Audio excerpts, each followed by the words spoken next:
ทักทายเพื่อนๆพี่น้องตอนเช้ามื้อนี้ก็บ่มีหยังหลายมื้อนี้ก็ต้องไปเฮ็ดงานแต่เช้าแต่เสี้ยวเนาะตื่นมาก็ต้อง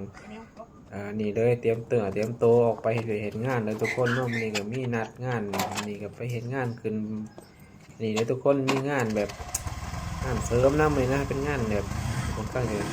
สูงจักหน่อยมื้อนี้เนาะก็ไปเลยทุกคนได้ก็ไปหามาหอดปุ๊บก็เจอลุงแล้วก็เดี๋ยวขอหาเตรียมโตวหากินข้าวกินน้ำก่อนนะลุงเอ้ย เดี๋ยวจัดการตัวเองให้เรียบร้อยก่อนทุกคนเนี่ยหลังจากนั้นก็ไปหานั่งพักจักหน่อยหามง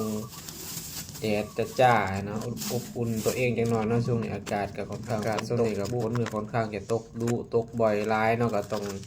นี่แหละเจอแสงแดดก็ต้องฝ่าออกไปหาแสงแดดตากแดดจักหน่อยให้มันอุ่นๆจักหน่อยทุกคนเนาะช่วงนี้นี่ก็ของกินนี่ก็บ่มีหยังร้ายพี่น้องนี่ก็ซื้อ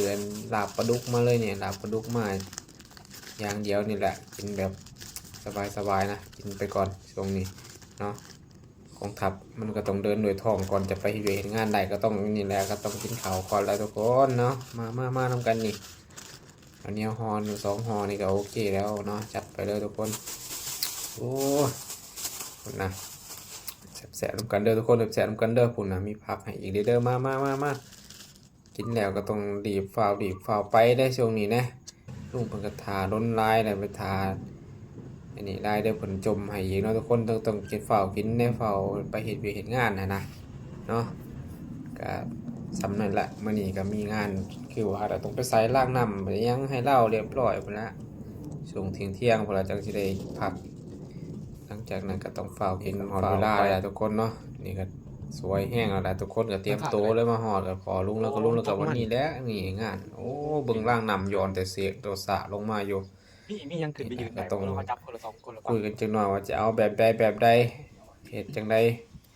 เนาะวางแผนกันจังหน่อยนะลุงมันก็ว่าเอาตัวนั้นตัวนี้ใส่แล้วนี่แหละยกขึ้นจังหน่อยดันขึ้นไปหาคนมาหันไอ้น็อตเข้าไปคนหนึ่งขึ้นไปอ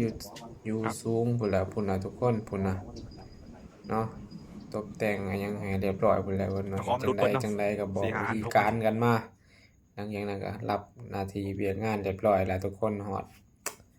ตกลงโอเคแล้วเนาะขึ้นพุ่นนะ ไปเนี่ยมันไหลออกมาในร้าน จังไดก็ได้แล้วบัดนี้จัดไปเลยทุกคนเนาะเติมพลังยังให้ไปก็เตรียมขึ้นไปเลยนี่ทุกคนนี่ก็ต้องมีคนหนึ่งจับบันไดคนหนึ่งก็ต้องไปยิงล่างน้ำพุ่นใดมื้อนี้ก็เป็นงานสันสูงเลยพี่น้องเอ้ยพุ่นแดดก็มาฮอดแดดแห้งคักมื้อนี้